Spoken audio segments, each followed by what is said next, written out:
안녕하세요. 안녕하세요. Hi. Hi. So this is Junso Park, and I'm going to explain them about the cellular respiration. So before we start, do you guys know why people eat food every day? Because we should get energy. Huh? You're hungry. Hungry? To get ATP. Oh, right. ATP. So what you said is basically right. So people eat food, and we break down it into like the small molecule called glucose, and we convert it into the ATP, which is the energy we used to like work. So this process of converting the glucose into the energy ATP is called the cellular respiration. So this is the basic formula for the cellular respiration, which is C6H12O6 plus 6O2 becomes to 6CO2, 6H2O, and ATP. To make things easy, C6H12O6 is called glucose, which is the broken down form of the food. When you eat the food, you chew it, and when you go to the stomach, it digests into the small molecule, and that's glucose, which is tang in Korean.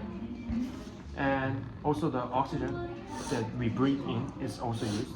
And with the process called cellular respiration, it produces the CO2, the carbon dioxide, which we breathe out, and H2O, water, and also the ATP, the energy. I will go through the steps.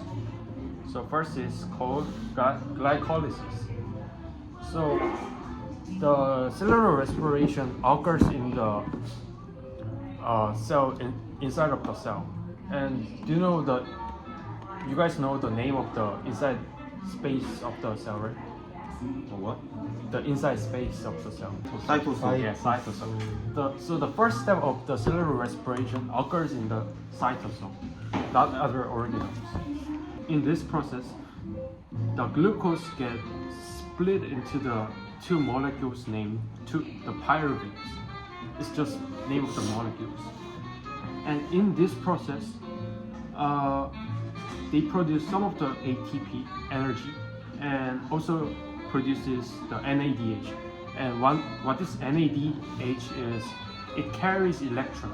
So in this process, some of the electron is released, and this molecule gets energy. So it carries electron, and after it is produced, this pyruvate moves into the organelle called mitochondria. You guys know that, right? So in the mitochondria, there's two layers, 1, 2. So there is also the two spaces, which is inner space called mitochondrial matrix, and the space between the two layers known as intermembrane space. Okay. So these pyruvates enters the inner space, which is mitochondrial matrix, and before the second step, there is one unofficial step called the pyruvate oxidation. So these two pyruvates that are made in glycolysis, they get converted into the molecule called acetyl-CoA. And this will be used in the next step. And also in this process, like this, NADH, and what was NADH again? Electron. Yeah, it carries electron, right? These are also made. And also the CO2 is also released. And because our body can't use CO2, it gets released as we breathe out. Okay? Any question? Why is this unofficial? Because it's not really like step of the cellular respiration, because it doesn't produce ATP. You can see other steps, they make energy, but it doesn't, and it's really short. It's just converting the one molecule into the other molecule that can be used to make other products. These acetyl-CoA made in the second step goes to the next step called citric acid cycle, or other name Krebs cycle. So in this process, the acetyl-CoA gets converted into ATP, NADH, and FDH2. So NADH, as you guys know, is electron carrier. FDH2 is another form of electron carrier, like NADH. So, from the glycolysis to citric acid cycle, it is the process of making the electron carriers along with some little amount of ATPs. So these NADH that are made in this process moves close to the inner membrane, inner layer of the mitochondria. And the last process of the cellular respiration occurs, and this is most important because it produces most of the ATP in this process, and it's called oxidative phosphorylation. So these NADH and FDH2 produced in the previous processes goes close to this inner membrane, and in this inner membrane there are some proteins stuck in there. And what happens is this NADH, you remember that NADH and FDH2 carry some electrons in there, right? And these NADH and FDH release electron into the protein. And these proteins inside the these electrons in the protein goes to the next protein beside it, and goes next and next, and goes on and on and on. How long it takes? I'm not clear, but it'll take quite long because there are like thousands of the protein membrane in this membrane. As the electron goes through this protein, it actually activates this protein membrane. You guys learned active transport, right? Yes, using ATP. Yeah, it uses some energy to make some stuff to transport. Anyway, so these electrons go through this protein pumps.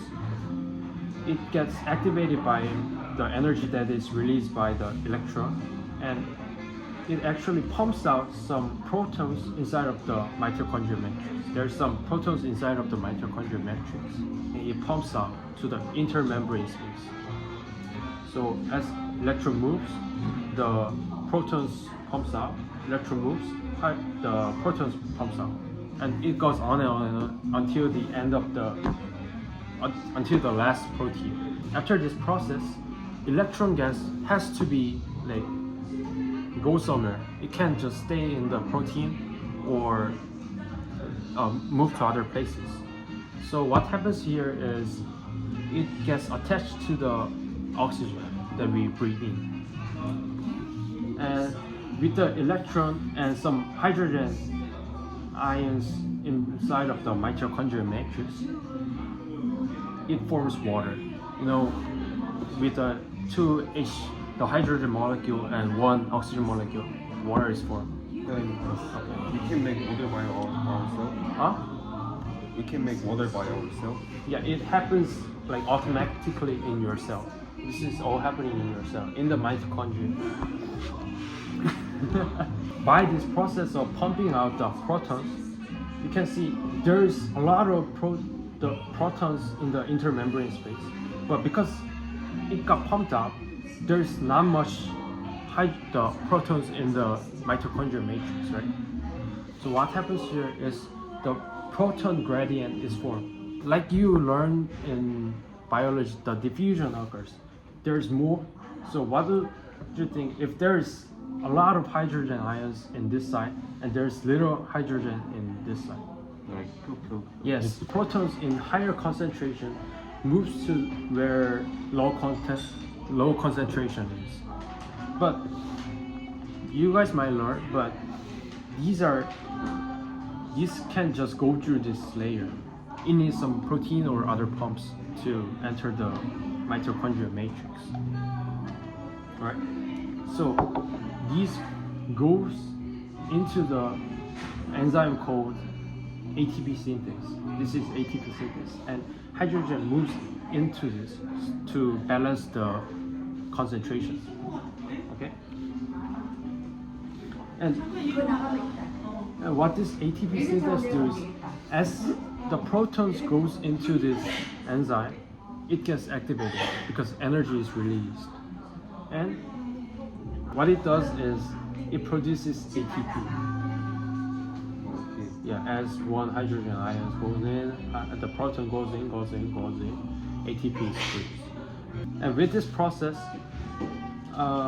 most of the ATP is produced. Well, when you look at other steps, for the first, it produces only 2 ATP. And for the second step, it produces only 2 ATP also. But in this process of oxidative phosphorylation, it produces about 30 to 34 ATP. And so there's 2 main, and there's 32 to 34. With the cellular respiration of one glucose, it can produce about like 36 to 38 ATP. And that's the end. Thank you.